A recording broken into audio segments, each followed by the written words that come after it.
We're live. We are live. We did it. Welcome back. We got the notification. We're live. We got the ding. Welcome back to the Investor Shed podcast, everybody. We're so glad you're here. Thank you for coming. Thank you for listening. Thank you for being alive in 2026 because tensions are high out there. This is what's happening. What kind of episode are we doing right now? I don't know. There's riots everywhere. Oh, they're all right. Yeah, there's a lot of stuff in going on a lot in the of world. cities. Yeah. But I appreciate living in an area where there's just less of that chaos going on. Yeah. I still feel for everyone involved. For sure. Like both sides of the equation. Like it's not easy. People might not know what we're talking about because this episode comes out in March. Yeah. They're gonna make that's way old. Yeah. There's a lot of, ICE incidences with people getting shot in the face and stuff. And I feel like from what I've seen on social media, most people want to take a side. Yeah.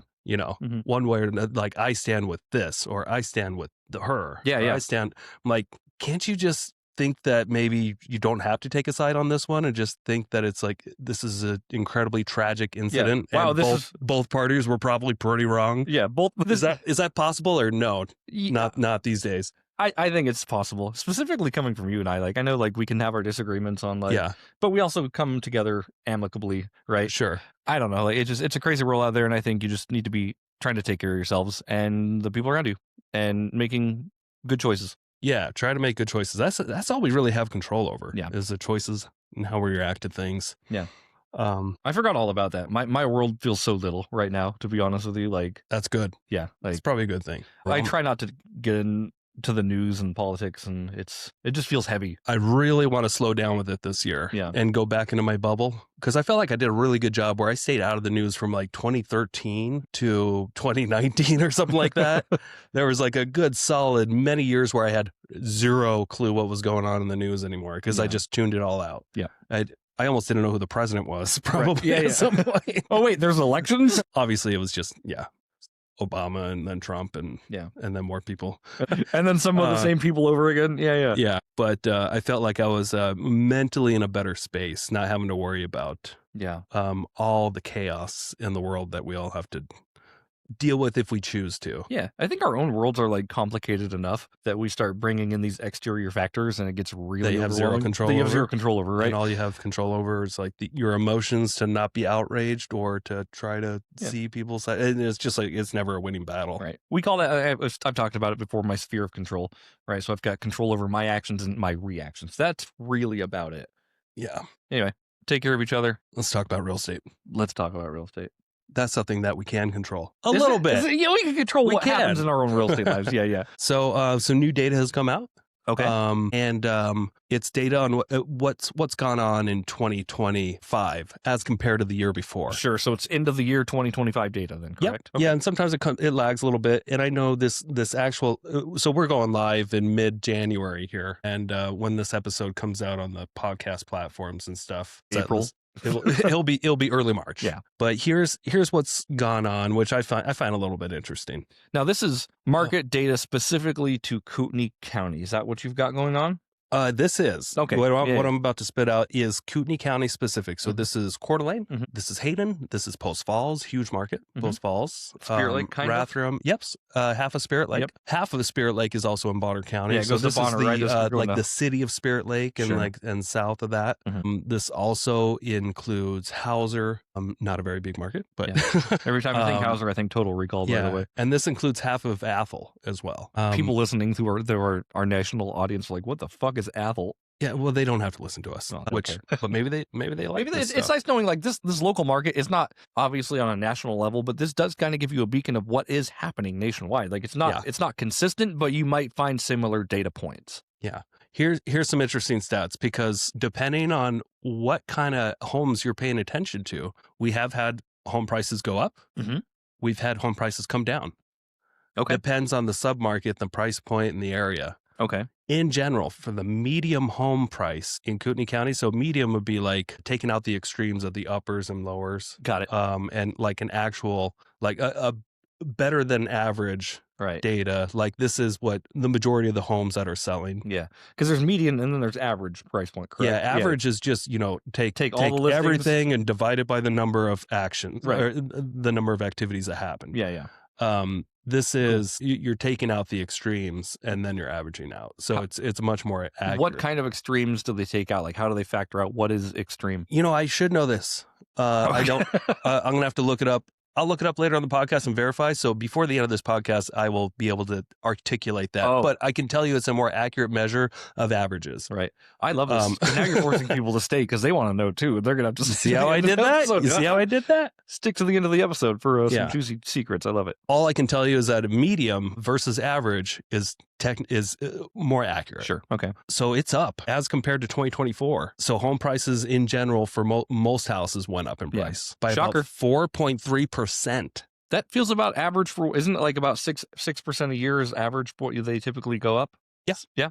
That's average. Mm-hmm. However, most people, but not very common in a high interest rate and where everybody feels like we're in a recession. So this is where this is defeating the odds a little bit. Historically in the U.S., housing costs typically rise about housing appreciation is around 4.3. It's actually pretty average. Yeah. But what's unique about it is that everybody feels like, wait, aren't we supposed to be slowing down? Right. Isn't inflation going down? Aren't prices supposed to be coming down? They never really do. Sometimes they do. Yeah. You always hear about interest rates lately coming down, like interest rates have dropped. And I'm like, I don't really see a big difference. So medium household prices have gone up about 4.5%. So the typical home that sells in this area is $549,000. Isn't that nuts?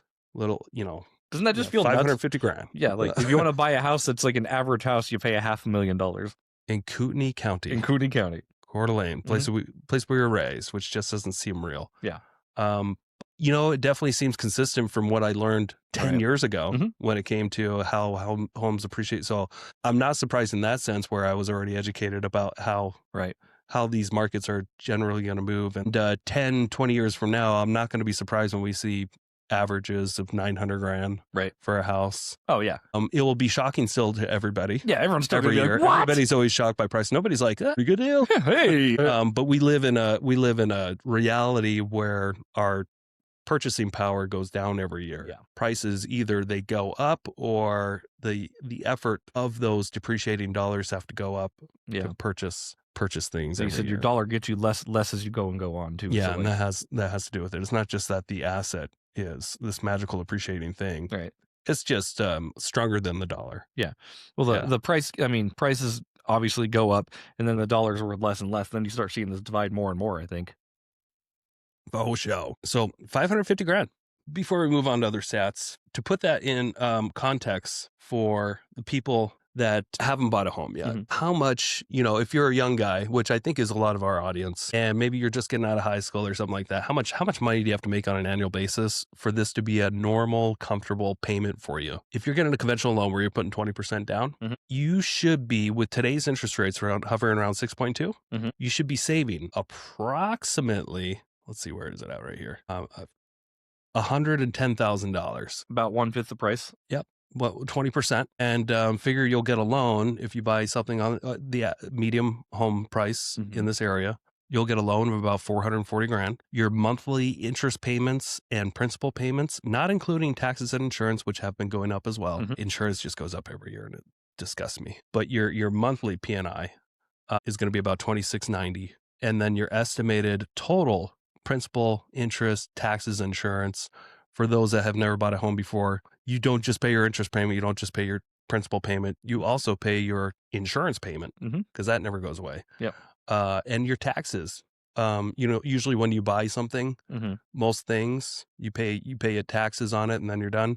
Taxes never go away. You pay those every year, and then your monthly amount is broken down monthly. Yeah, your bank kind of helps you figure that out, even though you pay the county twice a year or once a year. Yeah. So on average, you're going to pay about $3,000 a month. So a comfortable salary that you're going to need approximately $131,500. Sure. For going that strategy where you're putting 20% down. And this is a conventional 20% down, like you said. Yep. So, okay. Now, most people, they cannot save that much money. It's hard to save $100,000. Like if you're not like being really intentional and like, or have a high paying job, $100,000 is hard for the average person, I think. Yep. So the government has a solution for you. You just make more money, bring less to the table, and have a higher have a higher payment. That's called an FHA loan. So Federal Housing Association can step in and they can guarantee to the banks that, hey, they're going to bring in some skin in the game too with insurance. Yeah. So most banks will give somebody a loan on real estate with 20% down because they're putting that much skin in the game. If they ever had to be foreclosed on, it's unlikely that the asset will be worth much less than when they bought it. Right. Because it tends to appreciate about 4% a year. Mm-hmm. However, if you just stop making payments and they give you a loan for the whole amount, after taking the property back via foreclosure, which can take easily a year, even though in Idaho it could take as little as 4 months, it never really does. Right. It can take about a year with all the attorney fees that a bank would pay, getting the property back, cleaning it up, and then putting it on the market and paying real estate agents to sell it. They actually would lose. Hey, quick commercial break here. Thank you so much for listening to this podcast. I really do appreciate it.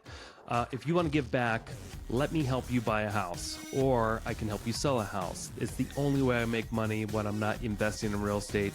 I don't make money on this podcast or the events I do, but I do make money only when I help people buy and sell houses. So if you're looking for your next investment and you're here in North Idaho, I want to help you personally. If you are not in North Idaho, I can still help you out. I have a vast network of referral partners all across the country, and I can find the right real estate investor savvy agent for you so you don't have to. It doesn't cost you a thing. Thank you for your support. Back to the show. On average, 60 to 100 grand worth of payments and that process of reselling a property. So that's why they need to have a loan to value of around 80% or less to feel confident in giving most people loans on real estate. That way they don't lose if that borrower defaults and they have to take the property back and resell it. Right. I would say in most case scenarios, though, obviously, like if you have an FHA loan, people are paying their house mortgages right now. Yeah. Like so FHA, and I'm going to get it. So that was just conventional. Okay. Yeah. Sorry. FHA is where the government steps in and they insure. That potential equity that the bank would have. So they're lending at a 96.3% ratio where the borrower only brings in 3.5% down. Yeah. But the HUD will take that property over if it defaults. Okay, if needed, or insure. Don't know exactly technically how it works. But to the bank, it's a very safe loan because the government's going to help out if they default. Yeah, it's like got this insurance package behind it that if anything does happen, you said HUD is the one that takes care of it and takes over? Yeah, so correct me if I get this wrong, lenders out there, because I know lenders speak to or listen to our podcast too. Yeah. But if I remember right, either it just becomes a HUD home. A HUD becomes the bank gets paid off. Or they insure that amount and the bank can take it back. I'm not really sure exactly which scenarios. Brett Shoemaker's fuming behind his desk right now, by the way. Well, he can correct us. But the point is that banks will do FHA loans all day long because they don't have the skin in the game also comes with the government. Right. The skin in the game is an additional package that's backed basically, right? Yeah, the government backs that loan. Yeah. I was going to say, what happens actually when you default on an FHA loan? It goes back to HUD? Yeah, so the bank originates the loan, insures it. A large portion of your payment, if you're getting an FHA loan, you're paying, like in this scenario, if you're buying a $550,000 home, you're going to pay $375 a month, and that's just under 1% of the loan amount to HUD, to FHA. To FHA, yep. And that's like this insurance premium that you're paying to this government entity that when things do default, that's when they have to step in and clean up the problems, so to speak. But it also means if you're going to go this option with less money down, you need to have a higher income. Yep. So in this scenario that we're talking about, you need to make at least $171,000 on average. You're trading a higher income for a lower down payment. Like they get their money one way or another. They make sure that they get theirs. And I'm saying in general, there's so many other factors at play here because you may have other debts. Right. You may have credit card debts, car debts and stuff, and that would change that amount. Maybe you need to make even more income. Yeah. But on average, people buying a home like this need to be making about that much money a month to have their debt to income ratio where the bank needs to feel comfortable making a loan, or they feel like you make enough income to make this payment and all your other living expenses. Right. Does that make sense? Yeah, absolutely. Just to clarify one thing, you said they needed $171,000 a month. It's $171,000 annually. Did I say monthly? Yeah, Sorry. It's okay. In that example, just want to make sure we're not throwing people off with that. So yeah, $171,000 annually would be your income if you're going the FHA route. Right. Buying a home with 3.5% down. How do you see a lot of people? Which actually is only $19,000-ish. Sure. Yeah. With obviously you're a real estate agent. Do you see a lot of your houses going FHA right now, or a lot of them going conventional when you're selling as a seller, or as you have your own clients that are buying? These days, I see a lot more conventional loans. Yeah. because conventional can also be a little bit competitive. You can see 15%, 10%, 5% down conventional loans. I feel like there's a lot more lending options. When I first started in real estate, I would say the first 5 years, I would say 80, it was a large amount, like 80% or more were FHA loans, USDA loans, VA loans, all these like government type loans for first-time home buyers. I dealt with a lot of first-time home buyers, but even they didn't have to be a first-time home buyer to get a VA loan or an FHA loan or a USDA loan. Since prices have gone up quite a bit over the last decade, though, getting those types of loans are harder. Yeah. Because you also have like some of those have income, like a USDA loan. Right. That's a rural loan, but there's an income limit in the household of like around $72,000 or so. It may have gone up since I last looked, but with the average price points in Post Falls and areas where you can get a USDA loan, you can't make a certain amount of income to qualify for those loans, but yet the prices aren't low enough to qualify for the home for you to only make that much income household, but still qualifies. I haven't seen a USDA loan in a long time. They put you in a very weird bucket. Last time I remember hearing about USD loans is when you guys did one on your flip in Bonners Ferry. Okay. Didn't you guys get a USD loan on that? Possibly. Yeah. Lower price point. Yeah. Up there. But like that was the last time I've heard about somebody actually doing that. I mean, like you said, it's just kind of a few and far between thing that it was quite popular. Yeah. When my first few years in real estate, even in Florida. Yeah. In Florida, Idaho, there's a lot of like USDA would lend in the majority of areas that had somewhat lower populations. Sure. Rural, they would consider it rural area. Post Falls is considered a rural area to the USDA. I didn't know that. Crazy. But not not Coeur d'Alene and Hayden. Right. So you couldn't get a USDA loan in Coeur d'Alene or Hayden for the longest time. Gotcha. But you can in Post Falls. Yeah, and then 10 years ago or so, they were gonna possibly take it off the list, but then they extended it for like another 10 years or something. Oh, gotcha. Okay. But now, just with the way, like I said, because they're priced so high, it's hard for anybody to qualify for them because they have income limits. Right. Did they have the income limits like 6 or 7 years ago? Oh, sure. Yeah. Okay. Yeah, they've always had income limits for the USDA. They're meant to help out people that are somewhat struggling or just, need a little bit of help from a better loan. Sure. Because USDA loan is 100% financing. Okay. You don't need to bring a down payment. Crazy. You need to bring your closing costs and stuff, but you can usually get a salary to cover that. Right. A veteran's loan, a VA loan, 100% option. Right. Again, FHA, 96.5%. So you don't need to bring as much down, but you can also, through a combo with Idaho Housing, that's a different government entity that Idaho has, where they can loan 3%. So you only have to come up with 0.5% down. Cool. And then you can ask the seller to cover your closing costs. So you can literally come in with less money down than if you were to get a rental. Sure.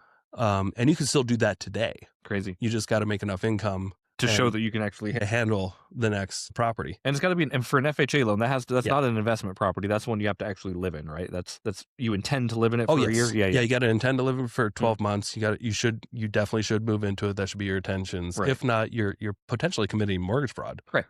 So be careful out there. Yeah.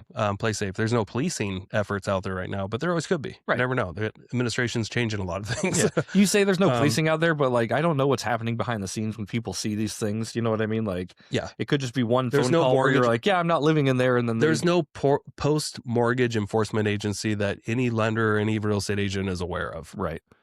But doesn't mean you can't still commit fraud and you can't get in trouble. Right. If somebody wants to take it to court and prove that you did something illegal. Right. There's still mortgage fraud. Sure. There's just not an active that we're aware of group out there trying to find it. Right. It's such a vague guideline. You know what I mean? Like you have to have intent to live in this property for 12 months. I think it's great. Yeah, I love it. I think it's great. But because it gives you, what if you fully intend to live somewhere and you're there for 6 months and then you find out your mother has cancer in another state. Yep. You got to move. Right. You got to move out of there. Maybe you don't want to sell it. You want to rent it out. It's your choice. You already got the mortgage. It's your house. You had intentions to live there for 12 months. Some life circumstance happened. Totally fine. Right. That's not mortgage fraud. Right.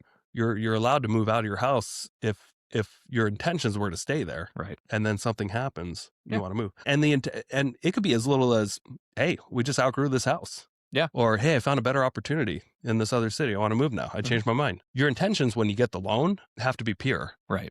But there's no way That's Scout's honor. Right, but there's no way for them to like put you on like a lie detector test and be like, do you swear you're going to live in this house for 12 months? That's not realistic. So help you God. But you should intend to do the right thing, because there's still plenty of opportunity to create wealth with real estate. But yeah, it's a loose word. Do a lot of people abuse it? Sure. Does everyone abuse it? No. But don't put yourself in a position where it's absolutely clear that you're intending to abuse this rule. We try to occupying for 12 months. Nick and I like to play in the ballpark of real estate and of what the real rules are that you can actually do. That we try to do this as much as we can. I think it means that we want to obviously take it seriously. Yeah. And like I think FHA loans are great. That's what my wife and I still have, and like I love it. Yeah. And then if you don't have 170 grand a year, there are still other ways where with less income, you can potentially buy a $500,000 home. Maybe you look at a duplex, triplex, or fourplex, something residential, where it has rental income coming in from other units, and you can add that to your income without having it first. And an underwriter can, take, let's say you're going to go buy a fourplex for 800 grand. Yeah. By yourself, maybe you're only approved for $250,000 and there's no houses out there for you for $250,000. But maybe there is, but maybe it'd have to be like a super small little dinky 1-bedroom or 2-bedroom home. Yeah. But the more units you get, the more value you can get bang for your buck sometimes. Let's say you want to go after a fourplex, that's 800 grand. And maybe there's 3 units that are rented for $2 grand a piece. And then, now you're only, you can essentially add another 70% of the gross rents that are coming in towards your income. Is that what they factor? 70% of the gross Typically, rents? Yeah. Cool. Yeah. And every lender might be different, but I believe those are the basic underwriting guidelines. Okay. And of course, I don't have my calculator on me. I always complain about that. I got one pulled up. Okay. Take $6,000 in this fourplex example and multiply that by 0.7. 4,200. Okay, now take that, multiply it by 12. By 12, yep, because that's annually $50,000, $50,400. Okay, so basically add that to your income. So that 170 just became 120 basically. Yeah, let's say you make 120 grand a year. Now you make $170,000 a year. Awesome. According to this. Maybe like there's other ways to manipulate. Gross, by the way.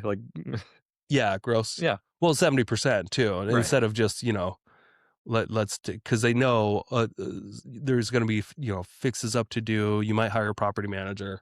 You're not going to probably get that full 100% of the rents that are coming in to spend on whatever you want willy nilly. So they take, a healthy 30% of that and just act like it doesn't exist. Right. And, enough of that could just be vacancy too. Who knows what's going to happen with the rental, but you should never count on all the income. Right. Don't count on it until it actually hits your bank account. Sure. I think that's the best way to do that. So yeah, that's super cool. And even just looking at this, obviously, like if you just got a fourplex, you rented 3 sides out at $2,000 a month, that adds $50,000 to your net worth annually. Pretty much. Yeah. Yeah. Or it helps with that payment. It helps with getting like how much payment. Yep. That's awesome. Yeah. Yeah, and I'm sure lenders are pulling their hair out. Like, it's not that simple. There's other things to do. Well, then probably. Come tell us otherwise. But we're just giving you rough ideas. This is basically what they do. Right. There's more to it than that. Sure. But this is how you can get into a property without having all that income. You can create it just through deals. Yeah. Finding the right deal. I love it. Yeah. What else? What else is happening? I know. I mean, we talked about the local market, and we kind of said it does kind of reflect what the national market looks like. Obviously you are going to find differences, like, Post Falls is completely different than Coeur d'Alene. These are just like Kootenai County in general. You know what I mean? Here's some other stats that came out other than, because we just talked about the house price. Homes sold year to date from 2024, comparing 2024 to 2025. It went up by about 1.2%. Yeah. And these are homes sold on the MLS, correct? Not on MLS. Not wholesalers or anything like that. Got it. On the MLS in our region or in our Kootenai County area for single family homes. So activity went up. Yeah.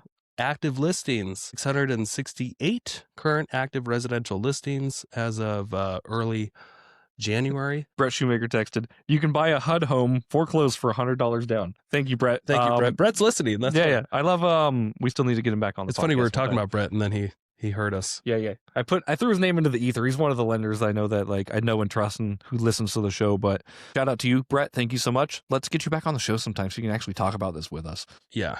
We sound like idiots. we're not qualified. Okay. Days on market has actually gone down by 3%.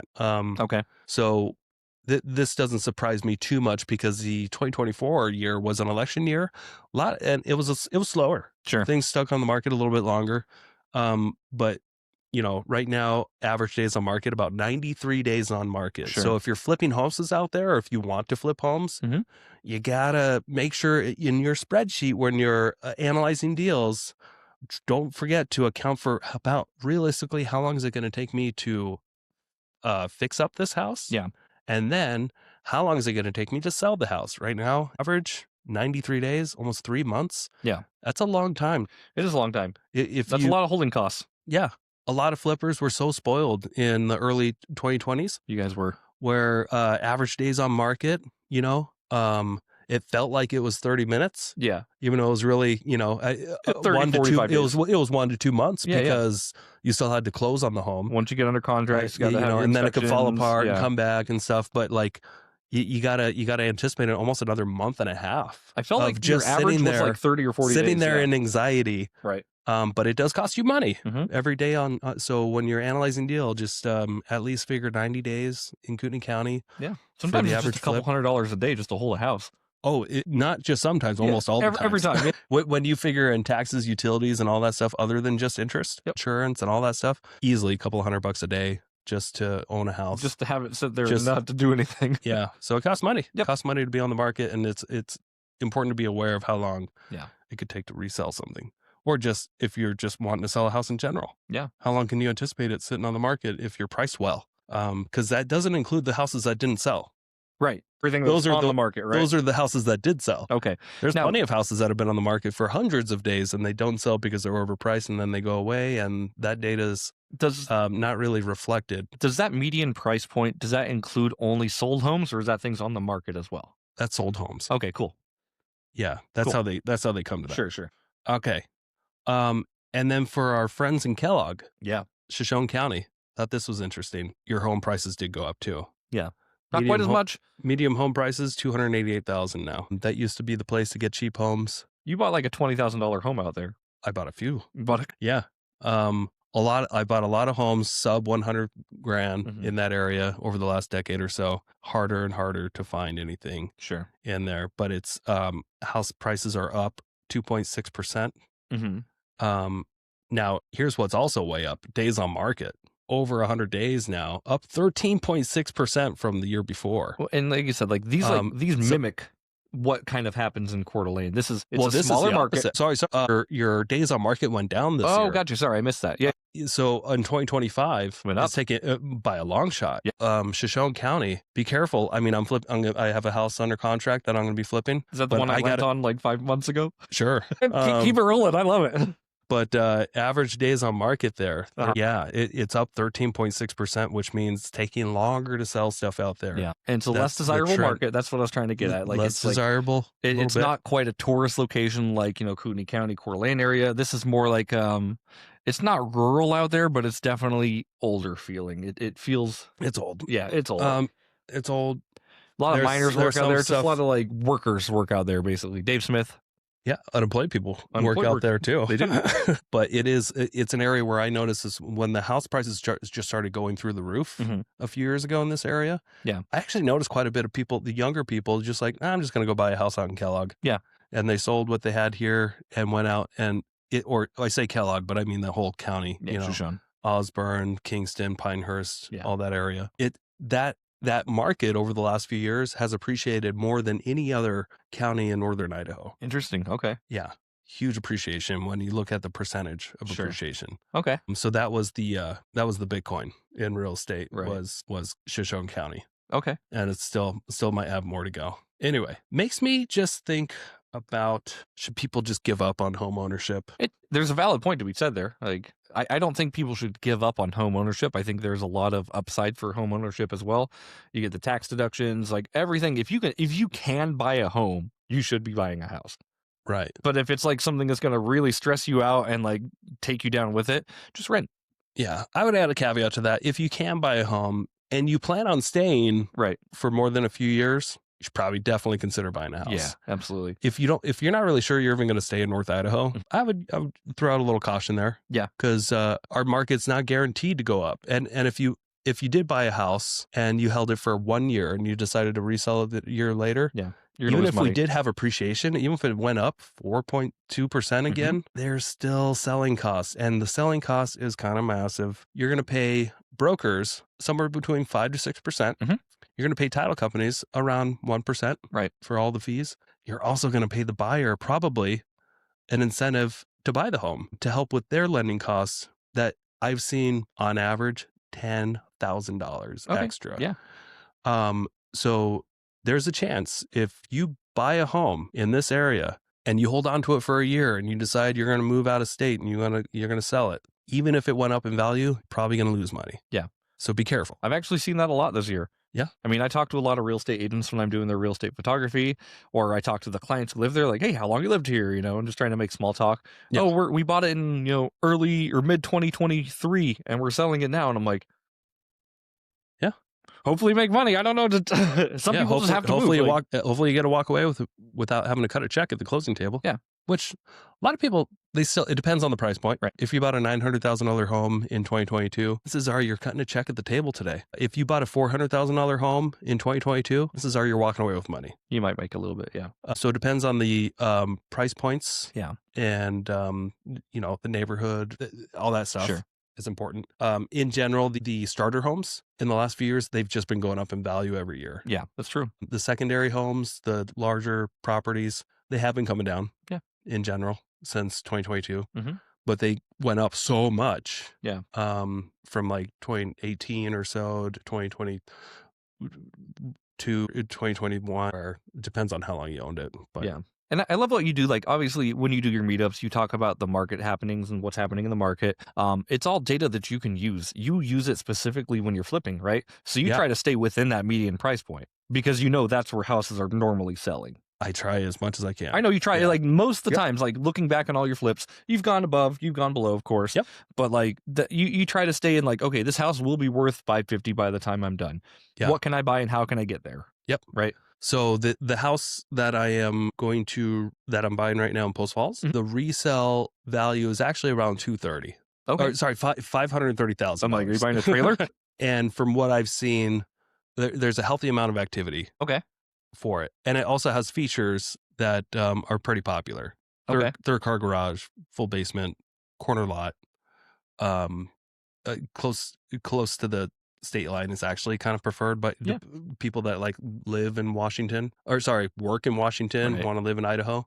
So I feel pretty optimistic about the resale potential on this house. The one in Kellogg, a little bit more nervous about, but I still feel like we got a great margin because like we just showed here, medium price point in Kellogg or that county. Yep. It's gone. Where'd it go? Here it is. Mm-hmm. Is medium. I'm above the medium. So the house that we're going to be reselling, it's a 4-bedroom, 2-bath, 2-car garage. Right. And it's going to be around $375,000. So about $100,000 over the medium, which is a little nerve-wracking just because I know it's going to probably take just a little bit longer to sell because you're out of that range where everybody wants to be in. Right. Most homes that sell in Kellogg and stuff, they may just have like no garage or 1-car garage. Yeah. They usually have 1 bathroom. Yep. Not 2. So it does have a couple of nice perks. It's in a good area. It's got a 2-car garage, 2 bathrooms, and 4 bedrooms, good space. So I feel like it has enough perks to. Has any progress happened on that one?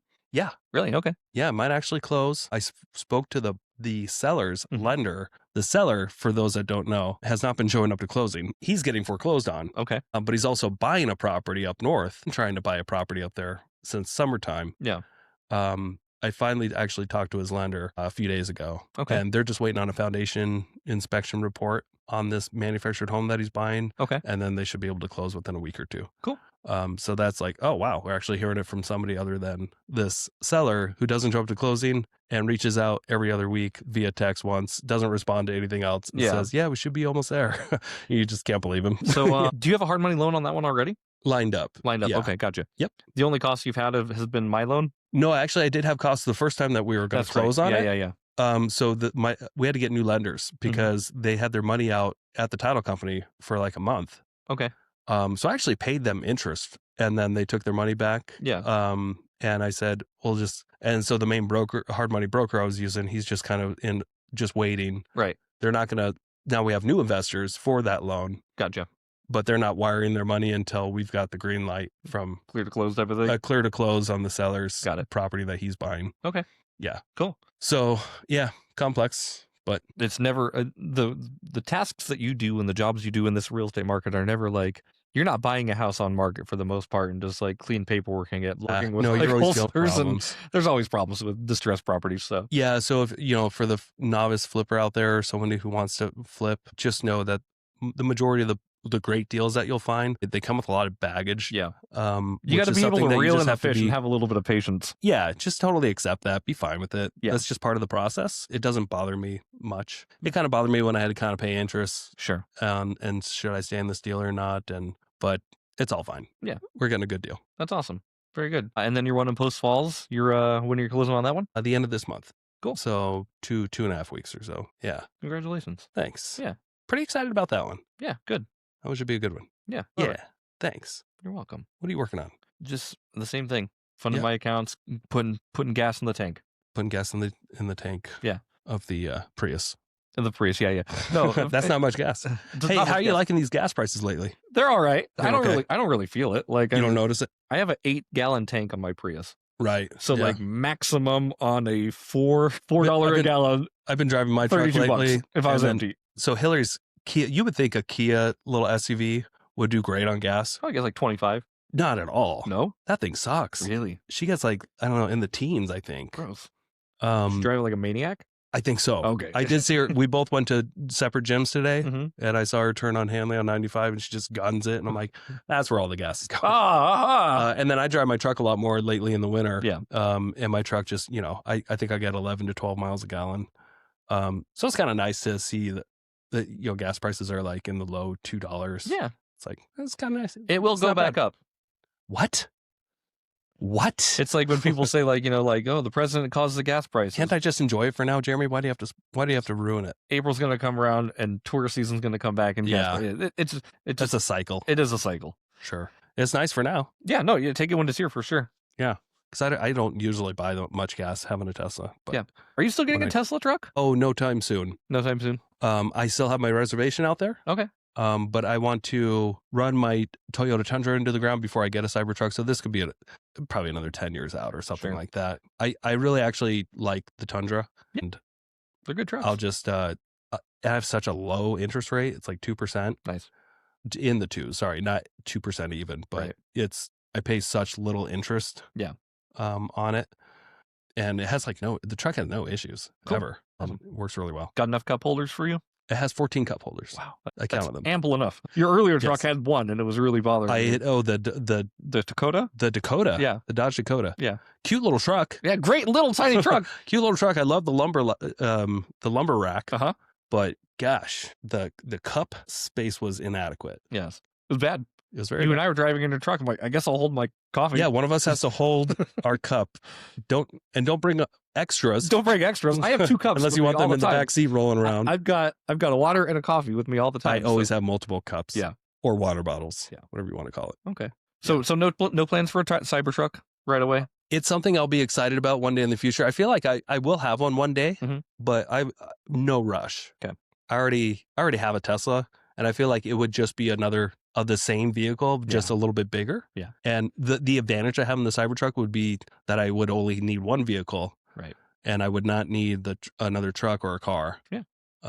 So that'd be one cool thing, but it just financially doesn't make sense for me right now. I think if you sold your Tundra and you sold your Tesla, you would miss having a truck, like an actual truck with an actual bed. Well, it would have a bed. It would have a bed. It's not the same as like a Tundra bed. Why not? Is it not as big? Yeah, it's like the same size. Is it? Oh, it seems like it'd be much smaller based off the size of the vehicle. No, the Tundra bed's actually not that big because I have a large cab. Gotcha. Okay. So you still have space to carry stuff if you needed. Sure. Yeah, it would have no difference. Yeah. That I'm aware of. I have no plans to get one. I think I would have. There's more utility in the Cybertruck. Sure. in my eyes, just because it has like the onboard compressor and that kind of cool stuff. Yeah. And you can plug in more tools to it. Dude, when you did the self-driving with me, that was so fun. Yeah, I'll get that back someday. What a time to be alive. No, like I would still buy a Cybertruck. It's just not like on my list. Like my goal is to buy one. Like it's on my I would buy one. Absolutely. It's on my life bucket list, but I'm in no hurry for it. Yeah. Plus, you don't get any eco credits really right now. I think they put a caboose on that. Yeah, that's done. Yeah. That sucks. I'm not worried about it. I get plenty of write-offs being because it would just be more write-offs. Right. Like it really wouldn't affect me. Right. Because it's not like you just get it off the price. Right. You just get a tax credit. Yeah. And I already get, all the cool tax credits. Well, losing so much money a few years ago, that has a lot of rollover. Yeah, you can carry over rollovers. I love it. It's like, what was that wireless company that had the rollover minutes? Oh, AT&T. Singular? Was it Singular? AT&T had them. AT&T had them too? I thought it was the Orange Company. You remember the Orange Company? Was that AT&T? No, it was like Singular or something. Started with a C, I think, or AT&T had rollover too, because you were in my faves, and we could talk to each other. My faves was T-Mobile. Okay, you're right. You're getting them all mixed up. Have you had your Adderall today? I don't even know. Yes, I have. I need some. Yeah. So what else is new with you? You got Post Falls House. You got Wallace House. What else are you working on? Anything cool? Kellogg House. Kellogg House. Sorry. Well, no, it's okay. We have. I set out my goals for the year. I mean, I'm still working on the cabin, but it's on pause. Still working on that development. I think we're now on the calendar for P&Z. It got pushed back a month for March. Okay. We were supposed to be in February, but by the time this podcast comes out, we'll probably be close to P&Z. And then we'll actually start work on the subdivision in like April or May. P&Z is something in zoning? Yeah, Planning and Zoning Commission. Yeah. Yeah, it's like the final meeting to approve your subdivision. Cool. We've been approved to be annexed into the city. Now just our subdivision plans. They've been looked over by all the departments and okayed, but now it just has to go through the actual city official stamp, and commission approves it. You're getting a subdivision out there? Yeah. We talked about this, right? Yeah, we did. Okay. This is not your St. Mary's house, right? Rosewater Place. Yeah. Not your St. Mary's one. No, this is in Post Falls that I'm doing with Joe, the 25 house lot. I am spacious today. I apologize. This is the one we're making $1 million on. That's the $1 million one. Okay, so that's why you need zoning checks. Yeah, we did. It was fun. We got to come up with the street names and the subdivision. Nice. And so we kind of themed it off Titanic. Ooh, it's like Rose. So it's Rosewater Place, and then we've got Hockley Court, and Dawson Court. I love it. The two guys. And Rosewater Place is the subdivision. Gossip Lane. Gossip Lane. Well, we ran out. We only could get more streets. We could only name the two streets that we had and then the subdivision. Can I bum a smoke drive? But it won't be very apparent unless someone's like a mega Titanic fan. Yeah. And then they might be like, Rosewater Place, Hockley, Dawson. What? These are all names from Titanic. Rosewater Place, your subtag, your heart will go on. I don't think we have a subtag. You can. It's too late. Oh. We've already submitted our application to the city. Well, it's like a DBA. You can just put Rosewater Place and then and then change it later. Yeah. Well, it's not an entity. It doesn't have to be. McDonald's says good under it. It doesn't say good under it. All right, we'll change it, Jeremy. I want more Titanic references. We'll pay the addendum. Yeah. To say my heart will go on. You're going to make $1 million? Titanic this place out, buddy. We're just going to theme it with dead bodies and ships. Every house comes with not enough life jackets. Every house has a lifeboat. Yeah. Women in chartered first. No, we're not doing any vertical work. What's funny is with Quinn, we always yell at each other for fun. And I always go, is anyone alive out there? Can anybody hear me? Really? And she goes, can anybody hear me? Can anyone hear me? Has she seen Titanic Not yet, but we quote those parts quite often. Nice. Right on. Yeah. Well, pretty good show. Hey, yeah. Just a market update for this time. Yeah, just a quick market update. Just quick. Hope your guys' March is going to go well. I hope you're enjoying March Madness out there. For those that are getting into the picks of the college games, they put teams together in spreadsheets, right? Have you ever done this? Yes. March Madness is where it's college basketball, and people they get all mad about it. That's why it's called March Madness. They got all mad and angry about their picks. Yeah. I like to see how quickly I can fuck up a bracket. Have you actually done a bracket? Yeah. I've done a couple. I'm going to have AI just do mine. And I've put it out there and I'm not going to pay any fees. No. There's lots of groups you can just do free. You can do You don't have to pay anything. You can just do your own bracket. You doing any betting online? Sorry. No, it's okay. Do you want me to? I'm just curious if you're getting into that. Oh, no. Robinhood has a futures market. Tell me more. You can just bet on anything. Oh yeah, I get all the notifications like, Yeah. do you want to bet on this basketball game? I'm like, not really. Do you want to just bet on who gets assassinated next? You want to bet on which city gets burned down next? Not really. Yeah, that's all we got. It's okay. Well, yeah. Thanks for checking this out. We'll see you next week at the Investor Shed podcast. We'll see you next week, everybody. Yeah. Or you can just stop listening. Bye. Don't listen to him. Thank you so much for checking out the Investor Shed podcast. If you enjoyed your time, make sure to leave a 5-star rating and review on Apple Podcasts and Spotify. Follow along on YouTube, TikTok, and Instagram at The Investor Shed for shorts and promos about each episode. Do you want to be a guest or know someone who has great real estate investing advice and stories? Reach out to us at theinvestorshed@gmail.com.